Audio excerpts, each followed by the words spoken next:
তার মানে এটা একটা প্রি প্ল্যান। বাংলার মানুষ বুঝেছে, একটি দল বানানে সাহায্য করলেন। বাংলার মানুষ সব বুঝে। আপনাদের পিছিয়ে বসে লড়াই ফেলতেছেন, সব বুঝে রে ভাই। আপনি যতই সাধু সাধেন না কেন, আপনি আসলে কি চাই আমরা জানতে চাই।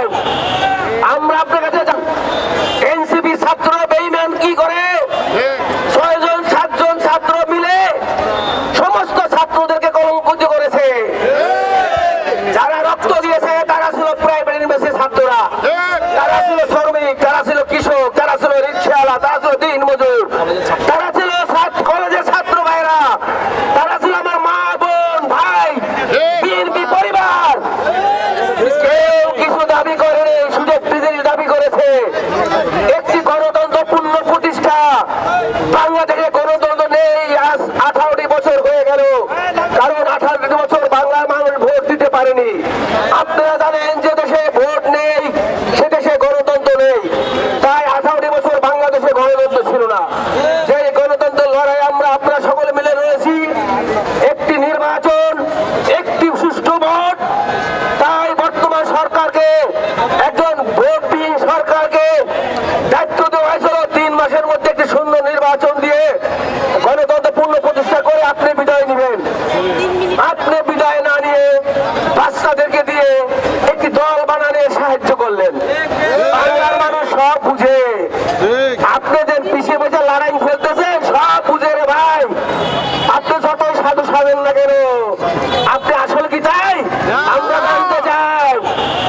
আমরা আপনার কাছে জানতে চাই, আপনি নির্বাচন বলেছেন ডিসেম্বরে দিবেন, তারপরে লন্ডনে গিয়ে আমার নেতাকে ওয়াদা করে আসছেন ফেব্রুয়ারিতে দিবেন। আমরা আলহামদুলিল্লাহ বলেছি।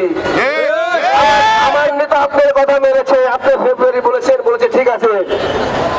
আমরা আশা করি ফেব্রুয়ারির 1st উইকে নির্বাচন দিয়ে বাংলাদেশের মানুষকে মুক্ত করবেন। বাংলাদেশ এখন বিপদগামী, নির্বাচন ছাড়া একটা দেশ চলতে পারে না। এই দেশে বর্তমানে মার্শাল আইন নাই। আপনি মাসের পর মাস, বছর পর বছর ক্ষমতা থাকবেন। আপনাকে হুঁশিয়ার করে দিতে চাই, আপনাকে সাবধান করে দিতে চাই, বাচ্চাদের নিয়ে আর খেলবেন না। যেই বাচ্চারা গোপালগঞ্জে যায়, কালকে যে নাটক সাজিয়েছে, কেন তারা গোপালগঞ্জে গেল? গোপালগঞ্জে গিয়ে কেন উস্কানিমূলক ভাষায় কথা বললো? তার মানে এটা একটা প্রি প্ল্যান। বাংলার মানুষ বুঝেছে। আপনি জানেন 6 মাস আগে বিএনপির শীর্ষদেবক দলের সভাপতি তার মাতৃভূমিতে যেতে পারে না 18টি বছর।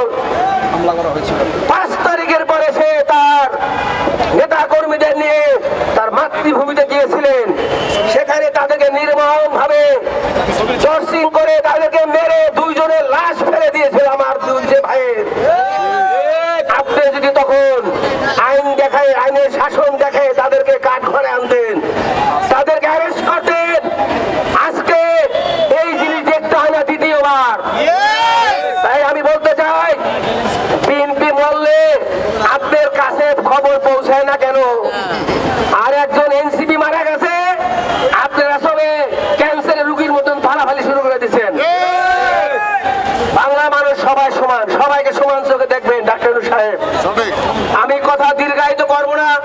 প্রিয় ভাইরা, আগামীকাল আমাদের উত্তরের সম্মানিত প্রেসিডেন্ট, আমাদের প্রিয় নেতা আমিনুল সাহেব ঘোষণা দিয়েছেন, উত্তরে কাল আমাদের জুলাইয়ের উপলক্ষে মৌন মিছিল হবে।